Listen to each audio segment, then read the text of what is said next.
aking opisina.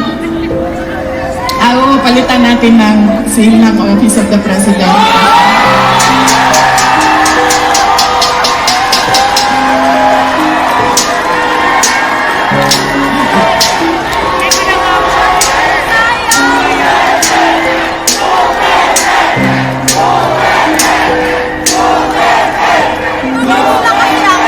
Tinanggal ko lang kasi iba kasi yung opisina, iba din yung pangangampanya. Pero kung sa Pangulo lang, pumili na lang kayo. Si Isko Moreno, si Sara Duterte, wala kaming problema. Ito na po ng apelido mo. Ay, sorry, Romualdez pala ang middle name mo.